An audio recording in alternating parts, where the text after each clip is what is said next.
नमस्कार। प्रारब्ध के एक और चर्चा सत्र पर आप सभी का स्वागत है। स्क्रीन के दूसरे हिस्से में आप जिन्हें देख रहे हैं, आप हैं व्यालोक स्वामी जी। सोशल मीडिया के तमाम लोगों के लिए, ओटीटी प्लेटफॉर्म और स्थापित मीडिया के लिए व्यालोक जी का नाम चिरपरिचित नाम है। और आज जिस विषय को हमने व्यालोक जी के साथ उठाने का प्रयास किया है, दरअसल व्यालोक जी के अलावा मुझे नहीं लगता कि ओटीटी प्लेटफॉर्म या सोशल मीडिया के सक्रिय नामों में स्थापित मीडिया से लेकर सोशल मीडिया ओटीटी प्लेटफॉर्म के सक्रिय मंचों पर अपनी सशक्त उपस्थिति के साथ ही साथ बड़ी महीन और बड़ी बारीक चीजें वामपंथ पर, क्योंकि इन्होंने वामपंथ के उस भूगोल को जिया है। मैं जब कहता हूं कि व्यालोक जी ने वामपंथ के उस भूगोल को जिया है, तो जी हाँ, कैंपस जेएनयू नाम का कैंपस जरूर शेयर किया है, लेकिन उस विचारधारा को शेयर नहीं किया है। और किस तरह की नजदीकियां इनकी रही हैं, तो जरा एकदम आम बातचीत से शुरुआत करें। और हम ककहरा सीखना चाहते हैं और समझना चाहते हैं वामपंथ का। व्यालोक जी नमस्कार। नमस्ते।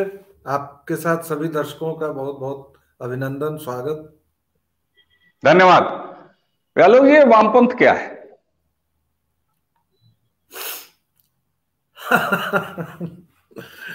देखिए, अमूमन तो अभी जैसे मैं जयशंकर हमारे जो विदेश मंत्री हैं, उन्होंने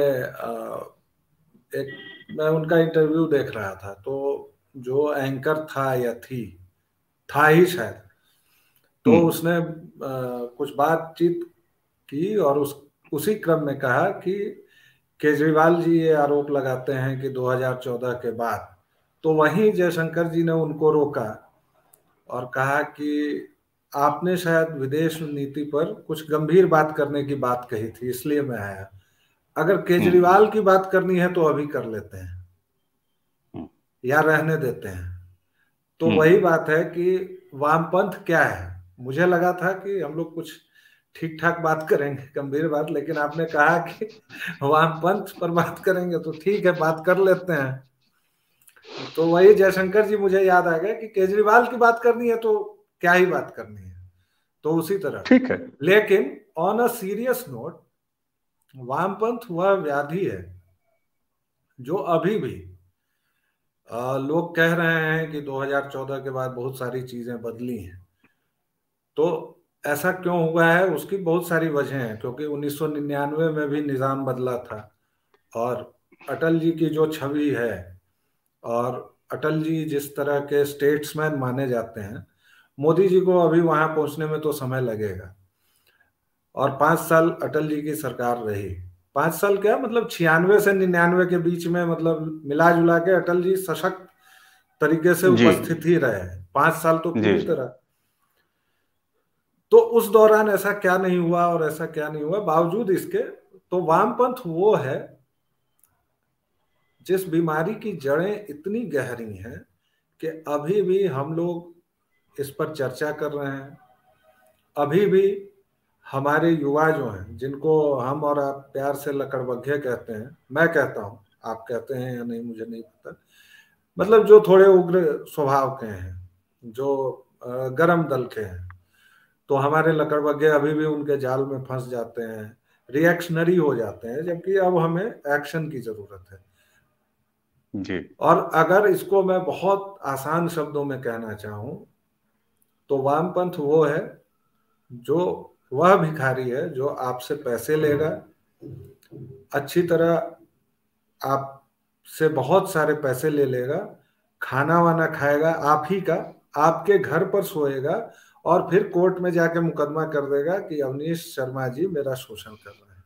ये है वामपंथ। जी जी जी, बिल्कुल। और ऐसे में मुझे अपने छात्र जीवन में, जब मैं थिएटर से जुड़ा हुआ था, तो उस समय मैं विचारधारा की बात नहीं करूंगा। एक हमारे सीनियर थे थिएटर के, वो कहा करते थे कि किसी एक्टिव वामपंथी के एक हाथ से उसके एनजीओ फंडिंग की फाइल छीन लो और दूसरे हाथ से उसके सांध पेय का ग्लास।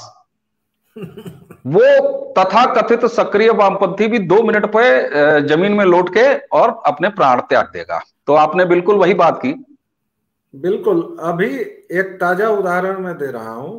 सिद्धार्थ, आप परिचित होंगे, सिनेमा का एक्टर है, साउथ फिल्मों का। बिल्कुल जी। और उसने हिंदी में भी कुछ फिल्में की हैं। उसकी एक फिल्म आई थी रंग दे बसंती, आमिर खान के साथ। आज वो सिद्धार्थ राग अलाप रहा था कि उसके साथ चेन्नई एयरपोर्ट पर बदसलूकी हुई और सीआरपीएफ ने हिंदी बोली। ये वामपंथ है, ये जी जी वामपंथ है। जी जी।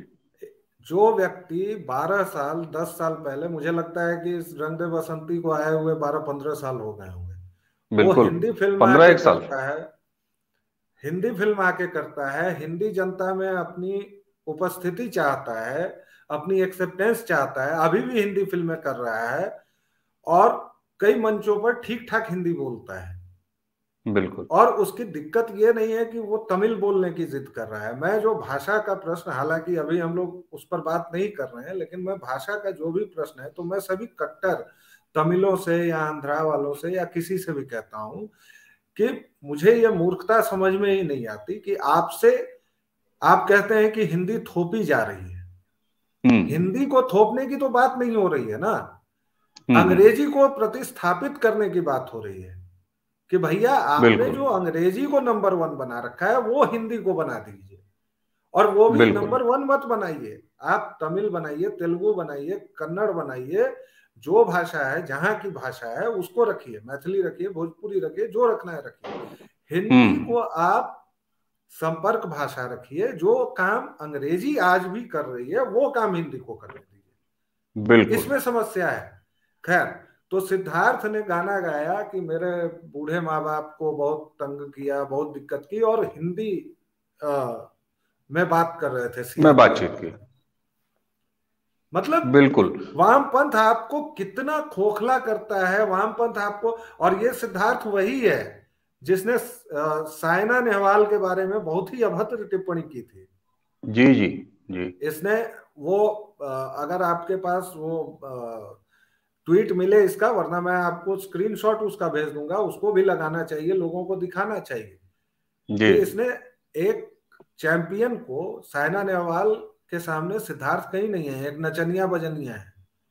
हम्म। मतलब सॉरी, मैं किसी भी कलाकार नहीं, का हमारा अपमान नहीं बिल्कुल करना बिल्कुल चाहता। मैं समझ सकता हूं, कला संस्कृति के से जुड़े हुए लोगों का अपमान करना कोई हमारा उद्देश्य नहीं है, लेकिन लेकिन सामान्य ये बातचीत के सिद्धार्थ, लहजे में तो यही कहा जाएगा ना। और ये सिद्धार्थ क्योंकि कलाकार भी नहीं है, ये सिंपली एक भाड़ है, नचनिया है, ठीक है। जी जी। उसके मुकाबले तो साइना नेहवाल बहुत कुछ कर चुकी है ना देश के लिए, बिल्कुल और इसने बिल्कुल उसको गाली दी है बिल्कुल साफ साफ। वो अगर सेक्सुअल मोलेस्टेशन नहीं है तो और क्या है।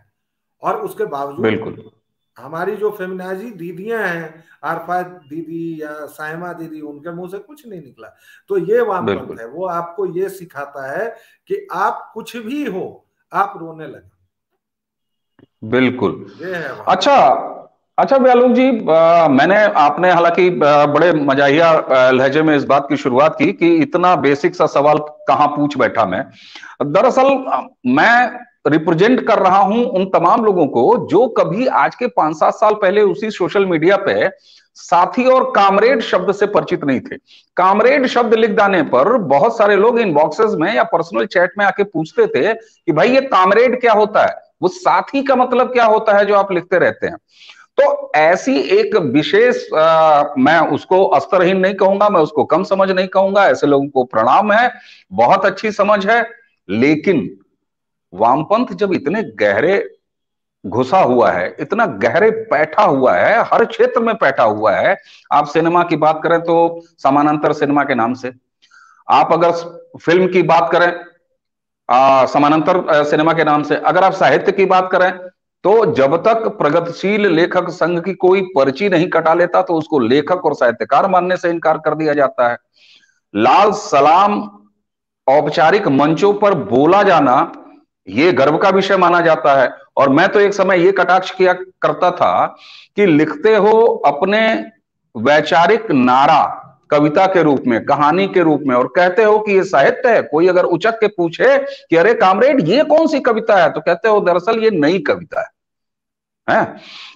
तो इस तरह की जब गहरे बैठा हुआ है, तो ऐसे में ये आपने बिल्कुल सही कहा कि उसकी कितनी जड़ें उसकी कितनी गहरी हैं कि आज भी हम आप उस पर बात कर रहे हैं। 8 सालों के इस लगातार 2014 के बाद देश में राष्ट्रवादी सत्ता परिवर्तन के बाद भी बात कर रहे हैं। तो ऐसे में ये जरूरी हो जाता है कि जितनी आसानी से राष्ट्रवादियों का एक खास खेमा किसी को भी तुरंत लेफ्ट और तुरंत राइट, यानी वो खुद डिवाइडर पर खड़ा रहता है और 2 मिनट में किसी को लेफ्ट और किसी को राइट, क्या ये पहचान और ये इस तरह से डिसाइड कर देना इतना सहज, इतना आसान है? नहीं, देखिए, इसमें दो तीन तहों की बातें हैं और इसको दो तीन तह में समझना पड़ेगा। एक तो वामपंथ का सीधा सा मतलब है कि दोगलापन जो है वो नसों में व्याप्त होगा, है ना। जैसे मैंने सिद्धार्थ का उदाहरण दिया, जैसे मैं आगे चल के असगर वजाहत का उदाहरण दूंगा, या जैसे आगे चल के मैं बहुत सारे गुलजार का उदाहरण दे दूंगा, या जो तरकश लिखा है इन्होंने जावेद अख्तर ने, या साइमा जी जी, है, या जो भी है, कथनी और करनी में बहुत अंतर होगा। आज जो बिल्कुल। टीवी मीडिया के, मैं उनका नाम लेके भी जायका नहीं खराब करना चाहता, लेकिन एक बार नाम लेना पड़ेगा। आज जो हम्म, मतलब एक जिन्होंने ऐसी छवि बना दी है कि वह बनाम पूरा टीवी मीडिया हो गया है, खुद उनकी हम्म, फ्रेटर्निटी के लोग उन पर थू थू कर रहे हैं। उन रवीश को देख लीजिए आप, आपको उनको देख के और सुन को लगेगा कि ये आदमी पागल हो गया है, लेकिन ध्यान जी रखिए जी, कि वो आदमी पागल नहीं है। बिल्कुल वह नहीं। आदमी बहुत चालाक है और बहुत सिरे जी से जी, अपनी योजना बना रहा है। जो योजना कल बिल्कुल। उसके मुंह से निकल गई कि वह राजनीति में जाएंगे और वह चुनाव लड़ेंगे या राज्यसभा की गोटी बिठा रहे हैं, उन्होंने एक कल अपना ट्रम्प कार्ड खेल दिया है कि अब मेरे बिल्कुल साथियों, तुम देख लो कि तुम मुझे राज्यसभा में किस तरह भेज पाओगे। अगर उनके साथी तैयार हुए, जो वामपंथी कांग्रेस और ये इस तरह की जो तमाम मानसिकताएं हैं, कांग्रेस तो तैयार नहीं होगी खैर, लेकिन बाकी लोग अगर तैयार हुए तो वो जाएंगे। लेकिन हम्म, उनकी कुछ बातों पर गौर कीजिए कि मुझे हटाने के लिए हजारों करोड़ की डील हुई, मुझे बेरोजगार करने के लिए ये किया गया। अब हर एक पार्टी के मैनिफेस्टो में रोजगार है, तो यह मेरी वजह से है। मतलब मैं और बिल्कुल। इतने मुगालते में, and he was serious about it. भले ही नो उन्होंने डाउट। बाद में कह दिया जब उनको लताड़ लगी, तो कल उन्होंने माफी भी मांगी है। मुझे नहीं पता आपने देखा है कि नहीं, कल उन्होंने माफी मांगी कि मैं नहीं, रॉ मैंने में देखा था, है, देखा, देखा है, वो इंटरव्यू पूरा देखा है मैंने। कि मैं रॉ में था, मैं गुस्से में था, तो मैं इधर उधर बहक जाता हूँ। वो एक है ना कि अरे इधर उधर बहक गया था मैं, तो रवीश हाँ इधर हाँ। उधर बहक जाते हैं। ठीक है, लेकिन हमारा जो प्रश्न था कि आप कैसे पहचानेंगे, पहचान हम्म, के बहुत आसान से तरीके हैं।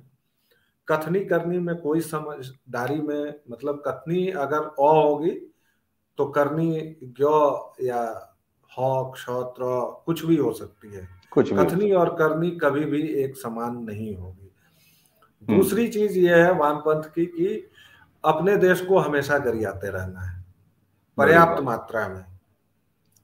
मतलब आप सुबह हो, और तीसरी सबसे बड़ी पहचान है कि आप में इतनी नकारात्मकता हो कि आप पूरी दुनिया में मतलब जहर बो सकें, और उसके बाद आप बिल्कुल। कहें कि भाई मैं तो विक्टिम हूं।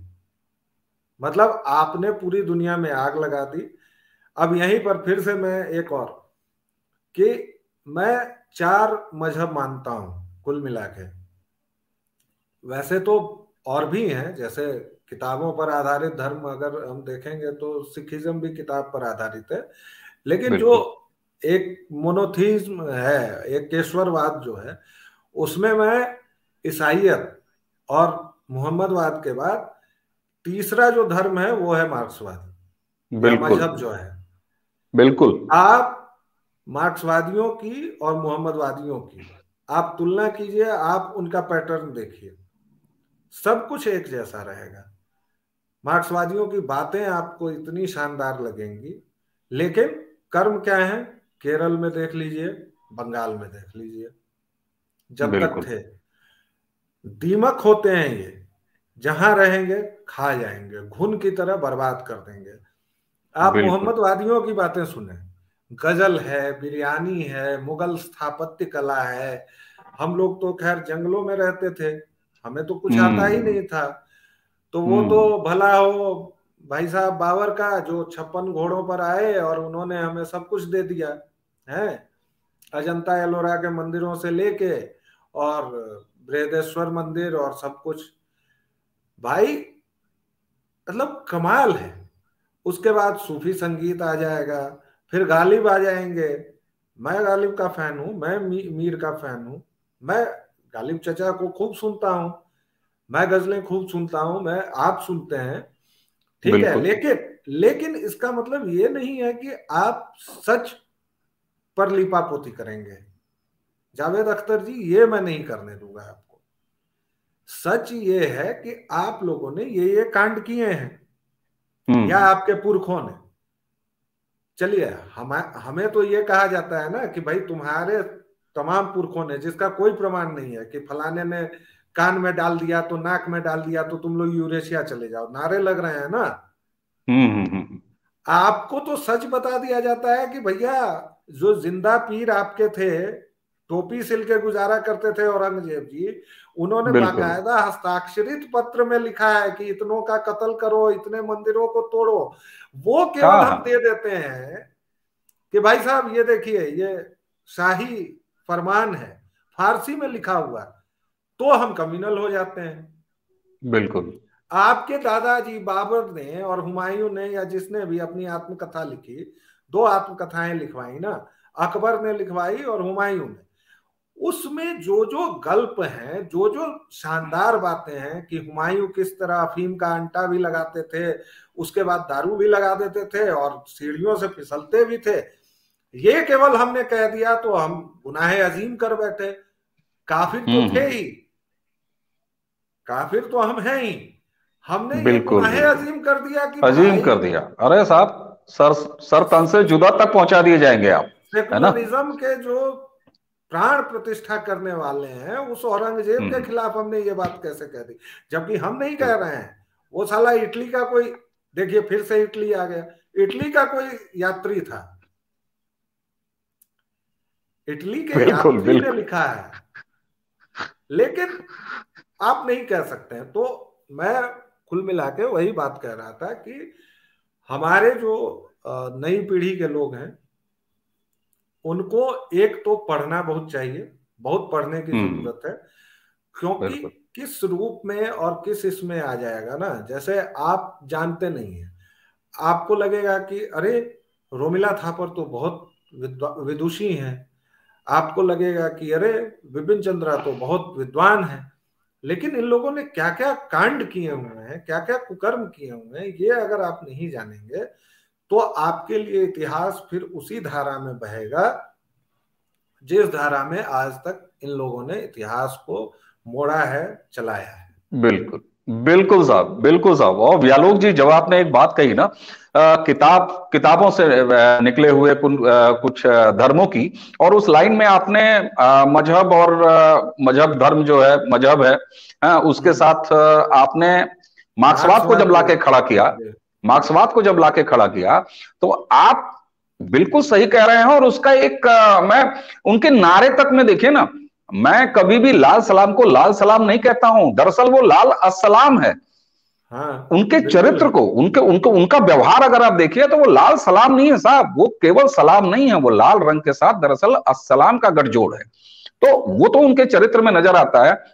और जब आपने बात कही, चचा असद तक ले गए आप बात, गालिब तक ले गए, मीर तकी मीर तक ले गए, तो एक बड़ा मजेदार चीज देखने को मिलती है यहां। आप देखिए कि कैसे स्मार्टली और धूर्त तरीके से वामपंथी पिक एंड चूज करते हैं। बिल्कुल। अकबर इलाहाबादी को जल्दी हाथ नहीं लगाते, अकबर नहीं। इलाहाबादी को इसलिए हाथ नहीं लगाते, जबकि चचा गालिब जो है और अकबर इलाहाबादी लगभग आसपास के ही समय काल के हैं। अकबर इलाहाबादी को हाथ नहीं लगाते, क्यों हाथ नहीं लगाते? क्योंकि अकबर इलाहाबादी का अगर मैं एक शेर ही यहां पढ़ दूं कि आबे जमजम से कहा मैंने मिला गंगा से क्यों, आबे जमजम से कहा मैंने मिला गंगा से क्यों, क्या तेरी तीरथ में इतनी नातवानी आ गई, यानी तेरी नीयत में इतनी अक्षमता आ गई। हाँ। वो लगा कहने की हजरत आप देखो तो जरा, बंद था शीशी में अब मुझ में रवानी आ गई। तो जैसे ही अकबर इलाहाबादी ये कहते हैं, उनको उठाता नहीं कोई वो तो वामपंथी, कभी काफिर हो कोट गए करता ना, हुआ नहीं मिलेगा। वो तो काफिर हो गए, हाँ कभी कुफ्र को, कर दिया अच्छा। उन्होंने। और वहीं गालिब के 50 लाइनें कोट करता हुआ मिल जाएगा, लेकिन वही गालिब जब ये कह देते हैं कि खुदा के वास्ते पर्दा न काबे का हटा जालिम, हटा जालिम। कहीं वहां न हो कि वहां भी वही काफिर सनम निकले। बहुत निकले, सन्नाटा हो जाता है साहब गालिब के नाम पे। फिर उनको शराबी बिल्कुल। कभी कह दिया जाता है, कभी वेश्याओं का शायर कह दिया जाता है। तो ये एक स्मार्ट। अच्छा, अब मैं, जब आपने बड़े सहजता से हम लोग बात कर रहे हैं, चाहते तो इस चर्चा को हम लोग बड़ी गंभीर बना सकते थे, लेकिन ऐसी कोई चर्चा नहीं से नहीं, क्या सहज फायदा सर जी। कि यहां से निकल जाए। हाँ तो हम उसे बिल्कुल। यहां से न निकाल के बल्कि यहां ले जाने का प्रयास कर रहे हैं। जब मैं ये कह रहा हूं तो मैं संग प्रणाम नहीं कर रहा हूं, हाँ, इससे मैं बाज जाऊंगा। लेकिन आप दिल से जब हम दिल की इसको बात इतनी, कहिए, आप दिल हाँ से दिल की दिल की बात बात कहिए, कहिए। हाँ हाँ मन मन की बात कहिए, आजकल फैशन में है, प्रचलन में है, पिछले 8 सालों से हर इतवार को, हर जी। 2 महीने 1 महीने के इतवार को आदमी सुन रहा है।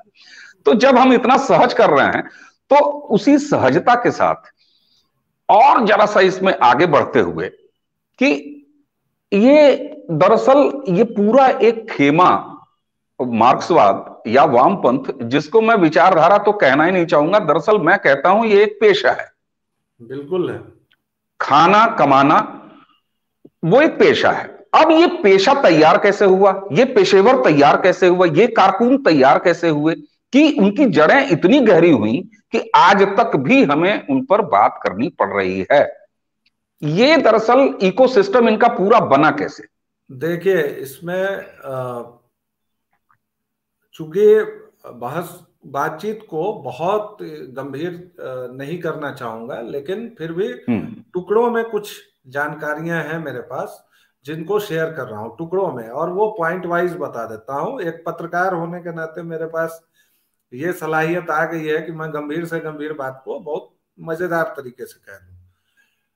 तो इस देश का दुर्भाग्य उस दिन चालू हुआ जब इस देश में इतिहास लेखन का काम शुरू हुआ, और हम्म जाहिर तौर पर उस समय प्रधानमंत्री थे वह व्यक्ति जिनके पास जनता की हर एक समस्या का जवाब उनकी अचकन में लगा हुआ गुलाब था, साभार धूमिल, और जो व्यक्ति दुर्घटनावश हिंदू थे।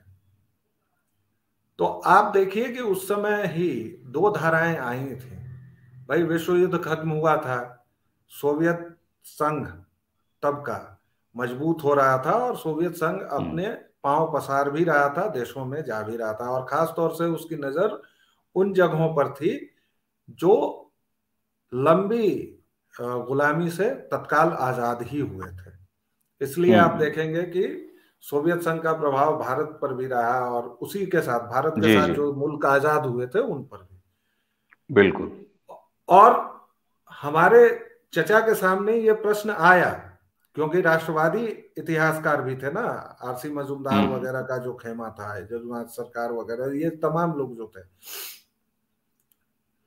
तो ये प्रश्न बाकायदा 49 ईस्वी में आया कि हमें इतिहास लेखन किस तरफ से करना है। एक राष्ट्रवादी दृष्टिकोण से इतिहास लेखन हम करेंगे, या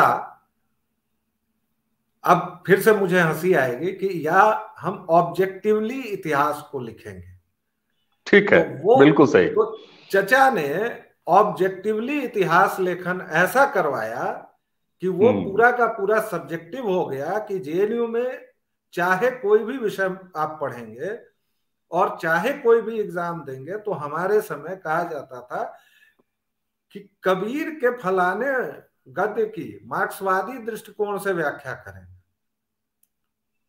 गेटे के महाकाव्य फाउस्ट की मार्क्सवादी दृष्टिकोण से व्याख्या करें, या इकोनॉमिक्स अगर आप पढ़ रहे हैं तो भारत में बजट कैसे बनता है इसकी मार्क्सवादी दृष्टिकोण से व्याख्या करें। तो कहने का मतलब ये कि नेहरू जी ने यह तय किया कि राष्ट्रवादी तरीके से इतिहास नहीं लिखा जाएगा। ये हमारे समय का सबसे बड़ा दुर्भाग्य था। और उसके बाद जब उनकी बेटियां आई तो बाकायदा उनमें, और सीपीएम सीपीआई जितने भी धड़े थे सब में एक समझौता हुआ। उसी के तहत जवाहरलाल नेहरू यूनिवर्सिटी बनी।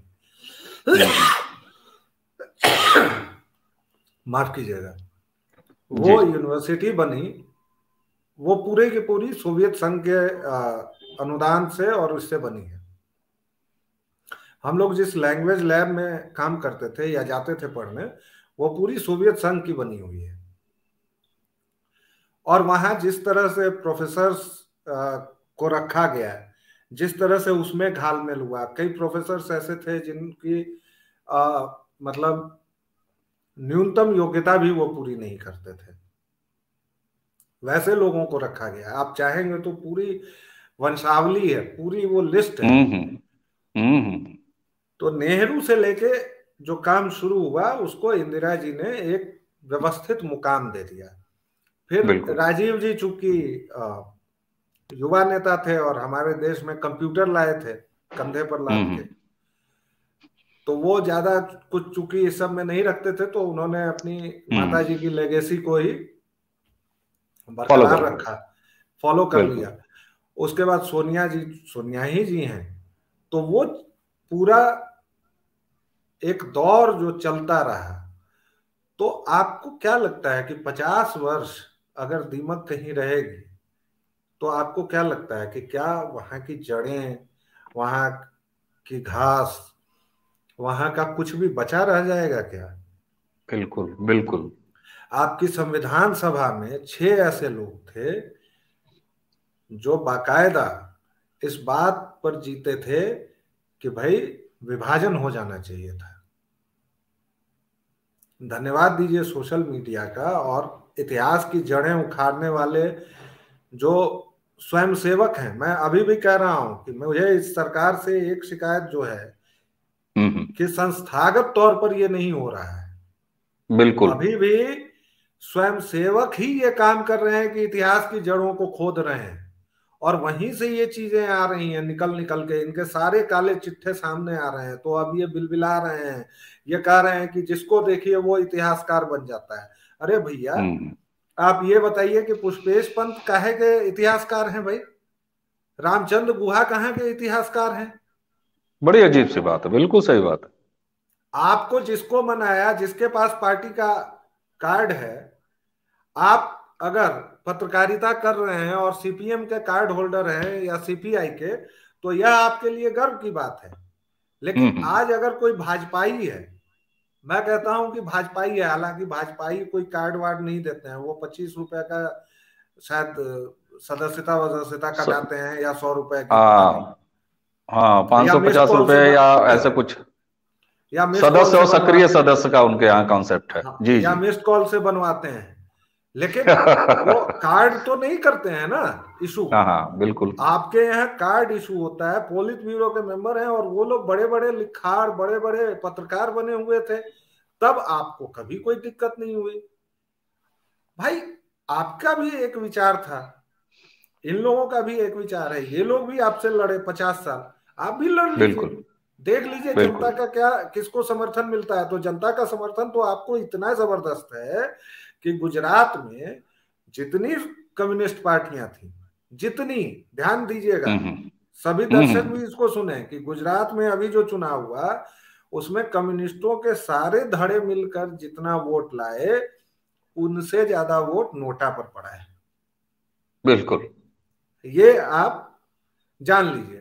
लेकिन आपने जो, मैं बहकूंगा नहीं, मैं वहीं उसी विषय पर आ गया कि इकोसिस्टम और वो कैसे बना। बाकायदा जब आपने ये तय कर लिया कि हम राष्ट्रवादी दृष्टिकोण से नहीं लिखेंगे इतिहास, तो आपके पास फिर वही बच गया जो आपको उपनिवेशवादियों ने पढ़ाया लिखाया, जो उन्होंने चबा के थूक दिया, उस जूठन को, उस विष्ठा को आपने इतिहास का नाम देकर हमें पढ़ाया और हमें लिखाया। और इस देश की सबसे बड़ी विडंबना है। उसके बाद जब आपका बाकायदा एक गठजोड़ होता है, और मोरारजी के समय आपको वो किताब बताने की जरूरत नहीं है, केजीबी की जो मित्रोखिन ने लिखी है, कि बाकायदा ये लोग पेरोल पर थे। बिल्कुल। तो मुझे तो आश्चर्य ये होता है कि ये लोग अभी भी, मतलब इस देश की सहिष्णुता का मैं कायल हूं कि अभी भी कांग्रेसी बोलते हैं, कांग्रेसियों को चुनाव लड़ने की छूट है, कांग्रेसी अभी भी गरज के बोलते हैं। वो जो आदमी, एक चिराधेड़ जो है, मतलब जिसका पूरा खानदान जमानत पर है, वह व्यक्ति सीधा प्रधानमंत्री को चुनौती दे रहा है, और वह भी असभ्य भाषा में। बिल्कुल बिल्कुल। भाई तुम जमानत पर चल रहे हो यार। लेकिन इस देश में मुद्दा क्या बन रहा है? जो, माफ कीजिएगा बिहार के भाई लोग, जो बिहार में है, हमारे यहाँ से 6 ज्यादा आईएएस, तो फलाने चिराधेड़ बाबू टी शर्ट पहन लिए, टी शर्ट में घूम रहे हैं, ये मुद्दा है। बिल्कुल तो हमारी बिल्कुल। बिल्कुल प्राथमिकताएं गड्ढमड्ढ है ना। बिल्कुल। और जब आप आजादी के बाद की बात करते हैं, जब हमने ये चर्चा छेड़ी कि इकोसिस्टम कैसे तैयार हुआ, तो वो तो कैलेंडर दर कैलेंडर है। और ऐसे में ये बिल्कुल सही बात है कि 8 सालों के सत्ता परिवर्तन के इस दौर में 8 साल कोई बहुत मायने नहीं रखते। जब आपने पिछली बार बोलते हुए जिक्र किया कि आप सोचें, इतनी सतत अगर किसी को, मैं कहता हूं कि सत्ता के छायावाद में पलता रहा कोई कुनबा, सत्ता के छायावाद से ओतप्रोत होके दूध पिलाया गया, अकादमियों में, इंस्टीट्यूट्स में, यूनिवर्सिटियों में, रिसर्च लैबों में, हर जगह उसी तरह का एक दूसरे का पीठ खुजा खुजा के ये पीढ़ी आगे बढ़ती रही और पेरोल पे रही। तो ऐसे में जब दूब घास बिल्कुल सूख गई हो किसी की, तो 8 साल के पानी से वो एकदम हरा नहीं होने वाली है।